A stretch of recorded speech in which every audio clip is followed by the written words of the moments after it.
Yep. When we look at this, I'm pretty sure most of you guys probably watch SpongeBob. I know I do.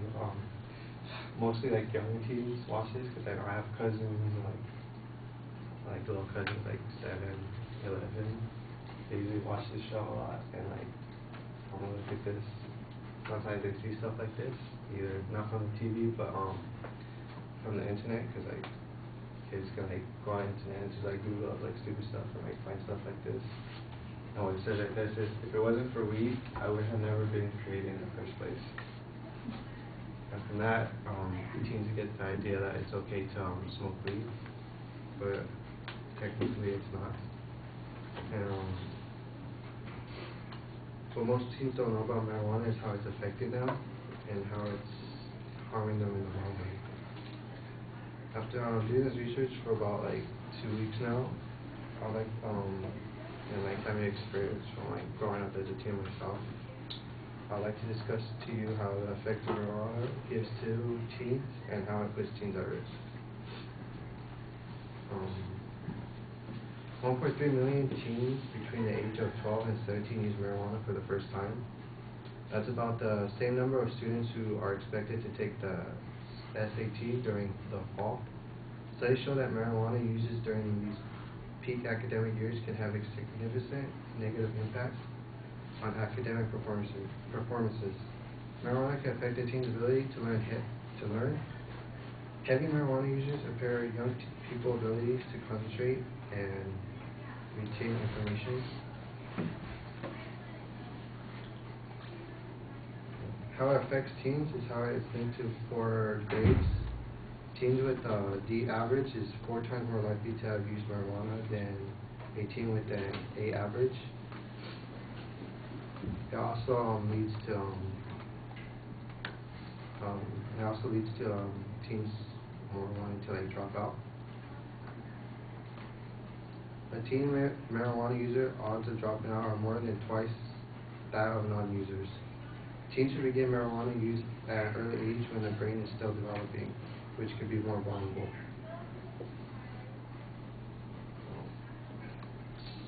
So that leads to the question, does marijuana affect school sports or other activities?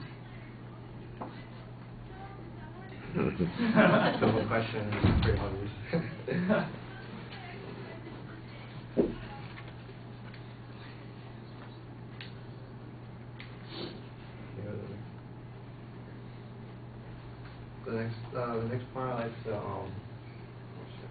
The next point I would like to talk about is about, can smoking marijuana make driving dangerous for teens?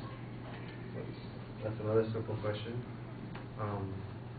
The THC effect can cause disasters on the road. Research show that drivers who use marijuana have slower reaction times, impaired judgment, and problem responding to signals and sounds. The cerebellum is the section of the brain that controls balance and coordination. When the THC affects the cerebellum, which is that part in red. Excuse me.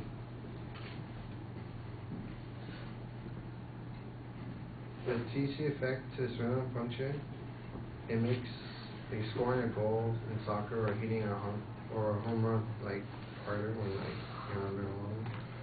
THC also affects the basal ganglia, another part of the brain that involves in movement control. Marijuana has harmful effects on the skills needed for driving a car. Time coordination, alertness, and performance all affected. Teens on marijuana may have trouble judging distance and may have delayed reactions to sights and sounds. Actually, that's true because I had me and my friend used to hang out with. His name was Juan, and we used to hang out with him all the time. He had like a medical license, and like he wanted us to go with him, but I didn't. I forgot why, but I didn't. The next day, my friend calls me up. He died in a car accident, and then they told me that they found marijuana in his car. So I'm assuming that if he didn't smoke marijuana, maybe that wouldn't have happened. So the next time someone asks you to smoke marijuana, I would say no. That's it.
All right, you've got the setup with the cartoon. That's kind of funny, and it gets our attention.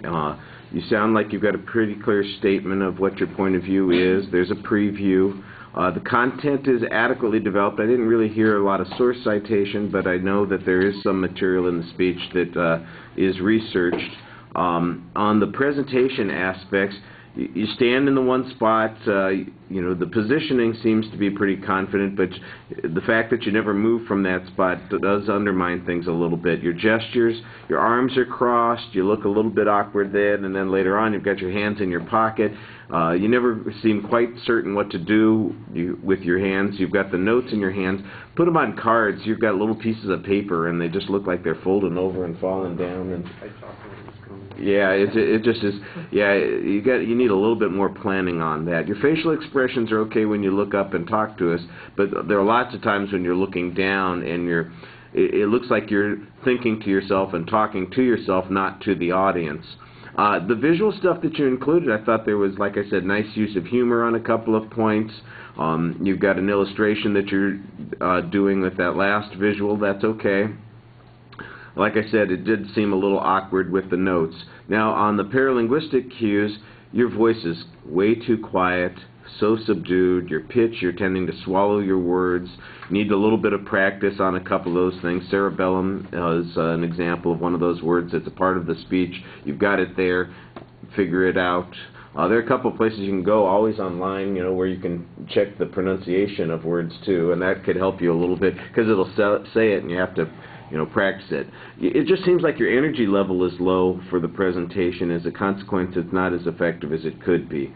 I think you needed a couple more run-throughs to give you some more confidence. It just seemed a little haphazard during the presentation. All right, thank you.